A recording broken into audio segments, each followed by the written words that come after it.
Bonsoir, je voulais revenir ce soir. Je voulais parler maintenant, on va dire, un peu plus sérieusement. J'ai lu pas mal de commentaires et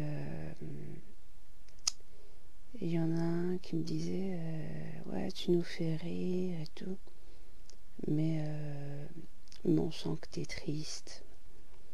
Alors, je voulais répondre à ça, mais parler plus globalement du monde dans lequel nous vivons aujourd'hui, la situation, comment elle est en train de se dégrader depuis plus de 30 ans. Comment est-ce que nous en sommes arrivés là? Et comment les nouvelles générations montantes sont totalement abruties, aussi bien par l'école que par la télévision et surtout par nos chaînes nationales et par Internet, la publicité, Internet. Alors, si nous en sommes arrivés là, je pense que c'est aussi par la lâcheté des parents à prendre vraiment leurs responsabilités et leur citoyenneté à bras-le-corps, à savoir que je pourrais dire que dans les années 50, 60, nous avions, je pense, des parents déjà avec un haut niveau intellectuel, qui n'a rien à voir de ce que nous avons aujourd'hui, des parents consciencieux et qui ne se laissaient pas marcher dessus, qui ne se laissaient pas faire, et qui remettaient vite les pendules à l'heure aux organismes, qui n'avaient pas peur de s'affirmer.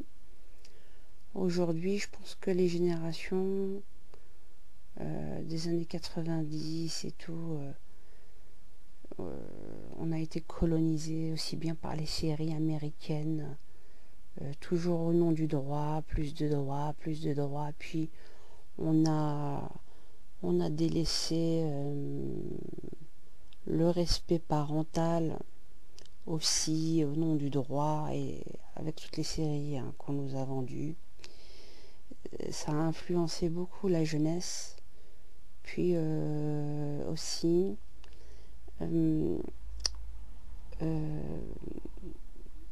la violence qui était véhiculée à travers le rap, l'influence américaine. C'est toujours les mêmes que l'on voit se droguer, que ce soit sur les drogues dures ou les drogues douces. C'est toujours les populations dites précarisées, mais il y a des autres drogues, d'acide et tout, de la classe un peu des riches, on va dire. Et on se rend compte, voilà, que tout ça a contribué aussi, je pense, à une vraie dégradation de la société. La pornographie en tant que telle, c'est de la violence pure et dure. Je suis moi personnellement pour qu'on l'interdise totalement. C'est abject. Et les politiques sont tous complices de ce qui se passe dans toute la violence de la société actuelle dans laquelle nous vivons, dans cette forme de guerre des sexes dans laquelle nous vivons, de la violence que l'on fait envers la femme, qui est réduite finalement à être un objet. Donc aujourd'hui, on est du tout au tout, c'est-à-dire la femme objet, aussi bien pour ceux qui se prétendent féministes, mais que j'appelle plus les ultra-féministes. Là, on va dans le dénudement total, dans la provoque totale, au nom de sa liberté. Et puis les autres extrémistes de l'autre pendant, où tout serait interdit, il faut tout cacher de la femme. Donc voilà. Aujourd'hui, on n'est plus dans le juste milieu. Et la pornographie a contribué. C'est le fléau numéro un de notre société, à côté des drogues, mais c'est l'un des fléaux numéro un. Et on s'est complètement déshumanisé, on a commencé comme ça. On a commencé à déshumaniser la jeunesse par la pornographie. Normalement, regardez la logique. Hein. Si c'était pas tous des pourris, les politiciens qui sont au plus haut de l'État, au plus haut de l'échelle étatique, normalement ça devrait être interdit. Ils marchent avec les lobbies parce que ça leur ramène de l'argent. Un président de la République n'a pas à fonctionner avec des lobbies. Il dégage tout le monde. Il n'y a pas de, il n'y a pas de, il n'y a pas de lobby. Donc pour moi, un chef d'État doit pouvoir dire non pour tout ce qui est recours de sécurité, du danger. Donc quand on est capable sur Internet de mettre des agents de sécurité, enfin des spécialistes informatiques qui scannent au moindre détail près via votre adresse IP et votre MAC adresse, qui peuvent tout débusquer de chez vous, même en étant dans le coin de votre rue. C'est une question d'autorisation, mais tout est politique. Il faut bien le comprendre, c'est pas question de technologie, on n'est pas dépassé. Par Internet, tout ça, c'est des conneries. Je vous le dis, pour avoir fait de l'informatique, on n'est pas dépassé. Au contraire, on maîtrise mieux. Et donc, la pornographie, pour ne pas l'interdire sur Internet, alors qu'on sait très bien que la jeunesse est susceptible de la voir, quand on n'a rien à foutre, on vient dire aux gens, oui, fais juste un bête contrôle parental, viens, on t'achète, on te vend un système informatique qui va t'aider à... C'est des conneries, ça. Pourquoi tu vas me mettre à faire dépenser des choses supplémentaires et à être en permanence dans la, comment dire, dans la supervision. On sait bien que il y a plein de parents qui sont dépassés par ça. Ça doit être une décision politique, l'interdiction de la pornographie. Je suis désolée aux pro-adeptes de l'hédonisme, mais votre bordel a assez duré. Donc pour ceux qui seraient choqués d'entendre ce que j'ai, votre bordel a assez duré. Aussi bien aussi au CSA, aussi bien on paye nos impôts, quoi. La chaîne nationale, elle nous met de la merde. Que des séries de meurtres, de sang qui gicle et tout. Elle nous met de la merde et nous, parents, on est là. Oui, on choisit la lâcheté. Viens, on zappe, on regarde pas la télé. Mais tu payes des impôts. Si c'est pas toi qui regardes la télé, ton fils ou ta fille dans ton dos, il regarde. Hein. Et s'il regarde pas comme ça, via Internet, il retombe sur les émissions. Enfin, il y a plein de choses à dire sur ça. Et c'est ça qui a... Quand on est en train de commencer à perdre notre humanité, on commence à avilir un peuple pour connaître tous les fléaux que nous connaissons aujourd'hui. Je ne dis pas que c'était mieux avant, mais certainement que c'était beaucoup mieux avant. Je ne dis pas qu'il n'y avait que des anges avant, mais ils n'étaient peut-être pas des anges, mais aujourd'hui on a des démons à la puissance de 1000. D'accord ? Pourquoi je parle beaucoup de sexualité dans mes vidéos? C'est pas pour rien. C'est pas pour rien. C'est ce rapport de sentiments les uns avec les autres. C'est super violent. Moi, je critique à fond la caisse dans toutes mes vidéos. Non parce que j'ai la haine. Parce que ne pas critiquer là où on a des problèmes, c'est fermer les yeux et vouloir parler que du bien. Finalement, c'est juste dire laissons tout comme c'est. Ça, c'est de la lâcheté. Laissons tout comme c'est. Pourquoi tu ne parles pas du positif? Comme ça nous évite de regarder ce qui va mal. C'est juste pour nous rassurer. Mais on ne voit pas que le mal est en train de prendre une ampleur monstre parce qu'on n'a pas décidé de le traiter à sa racine. Voilà. Ça serait long. Il y a tellement de choses, tous les meurtres, la violence, le racisme de bande, les Noirs, les Maghrébins, les soi-disant Français, tout, je sais quoi ces conneries. Vous savez, j'ai rencontré un ami il y a très peu de temps. Ça faisait 30 ans que je ne l'avais pas vu. Il est venu il habite maintenant en Bretagne, mais nous avons vécu nos meilleures années de notre enfance quand nous étions sur Paris. Et on ne s'est pas revus depuis 30 ans. Et il est venu à Bruxelles parce qu'il a un cousin ici. C'était grandiose. Comme partage, j'avais l'impression d'avoir de nouveau 7 ans, 8 ans, 9 ans, 10 ans, les meilleures années de notre vie. On a vécu ensemble, on a fait du judo, on a fait plein de choses. Moi, j'avais une bande de copains, 3-4 amis. On était tout le temps ensemble quand j'étais pas à jouer à la Barbie, hein. Moi, c'était les jeux de société, c'était le football, j'ai toujours été comme ça. J'ai jamais bien compris les filles et leurs jeux de ce côté-là. C'est clair. Et c'est vraiment des bons souvenirs. Et on a vécu quelque chose d'historique ensemble en 1989.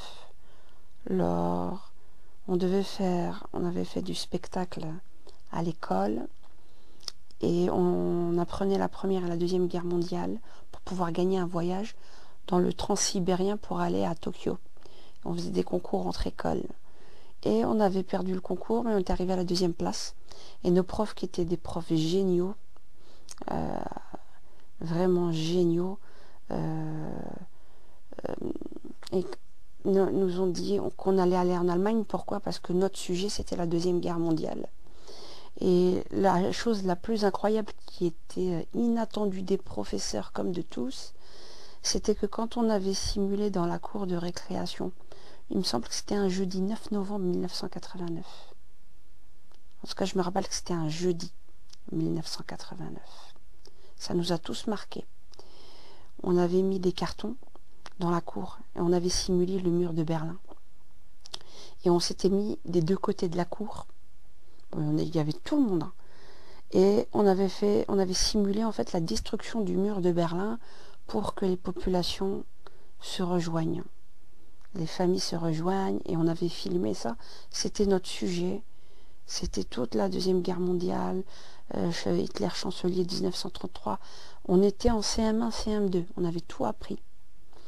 Et on avait fait ça. Et le soir même, aux informations, il n'y avait rien qui était prévu. Il ne faut pas dire genre nos profs, ouais, ils le savaient, ils s'en doutaient. Il n'y avait rien du tout qui était prévu.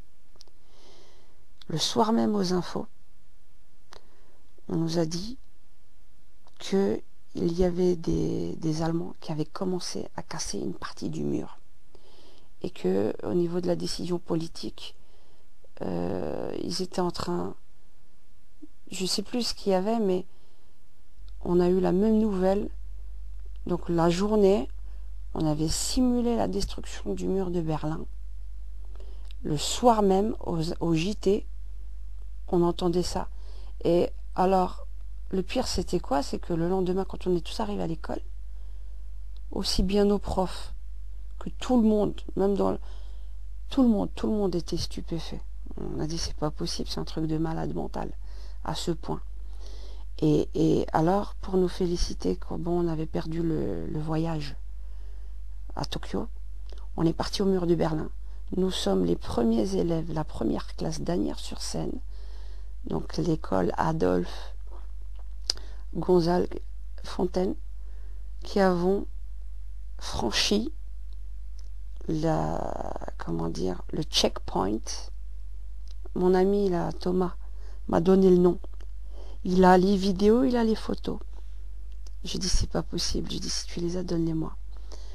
Et alors les douaniers étaient complètement déconcertés et nos profs étaient en train de négocier avec eux pour que nous passions la frontière. Et ma jeunesse, à 10 ans, en 1989, je ramassais des murs de Berlin. Je longeais le mur de Berlin.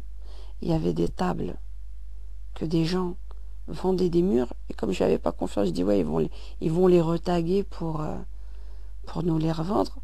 J'ai longé tout le mur de Berlin. Et tout le long du mur, je ramassais des morceaux de mur. Ça avait une odeur spéciale. Je ne l'oublierai jamais. Et les murs étaient de ciment et c'était lourd. Et nous sommes les premiers enfants, parce qu'ils ne comprenaient pas ce que des enfants venaient faire là. Parce qu'en fait, la situation était très instable, on ne savait pas ce qu'il y avait. Est-ce que oui, non? Eh ben, nous sommes la première classe, les premiers enfants, en 1989, après 2 semaines, à avoir franchi le checkpoint. Je ne sais pas s'il s'appelait Greenwich ou faut que je me rappelle du nom que notre ami devait me redonner. C'est lui qui me l'a reconfirmé. J'ai dit, je te jure, j'ai les photos, j'ai les vidéos. Et, on était les premiers. Et on était même dans les journaux, la première classe européenne qui va aller en Allemagne. Voilà. Pour vous dire l'histoire un petit peu. Pourquoi je parle de ça? Il faut traiter le problème à sa racine. Notre situation et notre société se dégradent à tous les niveaux. Mais avant que ce soit question d'argent, c'est question morale. Morale. Au niveau de la morale. Qu'est-ce qu'on veut laisser à nos gosses? On nous met des séries de merde. Tout le monde se prostitue. C'est Love Story, les aigles de je sais pas quoi. Plein de conneries. C'est quoi, c'est débile. Qu'est-ce que vous voulez que ça donne comme génération? Demain, ces débiles de 25-30 ans qui se prostituent à la télé. Qu'est-ce que ça va donner? On nous met des homos à la télé, on demande l'égalité. Tout le monde s'embrasse. Maintenant, on va se trouver avec un porno à 13h, à 13h le mercredi. Hein, c'est ça? En train de simuler l'amour. C'est des conneries, ça. Hein, pareil pour les comportements hétéros. Moi, je suis pour que les comportements hétéros et homo dans la rue, question civile, ça reste à la maison. Il y a des enfants, il faut leur laisser le temps de grandir. Il n'y a plus de limites. Ce monde, c'est devenu un zoo. Franchement, si je continue comme ça, je suis parti pour 1 heure. Tellement qu'il y a tellement de choses qui ne vont plus. Mais il faut voir déjà même le niveau des profs. Quand tu mets que des intérimaires qui n'ont pas besoin, en fait, ils en ont rien à foutre de nos gosses. Ils sont là en train de pointer. T'en vois quelques-uns vraiment qui sont très affectivés, qui ont leur travail, qui sont consciencieux, ça leur tient à cœur. Mais la politique derrière ne suit pas. Ce qui fait qu'ils sont limités pour donner le meilleur à nos enfants. Il y a plein de choses. Nous, notre prof, je me rappelle, moi, Madame de Sommers, on l'avait pendant 3-4 années, il nous connaissait, il nous suivait depuis notre jeunesse. On a eu des profs magnifiques dans les années 80, des profs magnifiques. Même des âgés de 60, des profs magnifiques. Va voir les genoux qu'on a là, aujourd'hui. Ou même les vieilles 68ards qui font n'importe quoi, qui en ont plus rien à foutre, le niveau, ils en ont rien à foutre. Mais de l'autre côté aussi, les parents, eux aussi, se lâchent. Il n'y a plus de civisme quand tu vois que tu rentres dans des bus. Il y a des vieilles personnes, une femme enceinte, il n'y a plus personne qui se lève. La jeunesse, une fois, j'avais vu ici dans un tramway à Bruxelles, il y a eu 2 jeunes comme ça. Bon, c'était des Maghreb, hein. Et ils étaient en train de jouer dans le tram ensemble et tout. Il y en a un, je sais pas, il avait donné un coup dans un boîtier à l'intérieur d'eux. Puis il s'était cassé, il était tombé. Ben, je les ai serrés secs, hein, mais d'une certaine manière. Mais il faut leur jouer sur le moral. Et alors, ils ont eu honte. Ils ont remis les choses en place. Mais si on se tait à chaque fois qu'on ferme notre gueule, à chaque fois qu'on voit un truc dans le bus ou dans le tram, ou dans le train se passer, qu'on est là, c'est pas nos affaires. Faut pas vous étonner du bordel dans lequel nous vivons. On est devenus individualistes. Maintenant, soit on met des écouteurs, il n'y a plus personne qui parle avec personne. Mais jetez tout ça, jetez tout ça. On est là dans notre monde superficiel, ok, on n'entend plus rien, non, ne me dérange pas. On a honte finalement à peine de se parler ou de se sourire, puisque tu calcules pas, tu es dans ton monde en train d'écouter ta musique ou quoi. Il y a plein de choses. Nous a déshumanisés, on est comme des robots.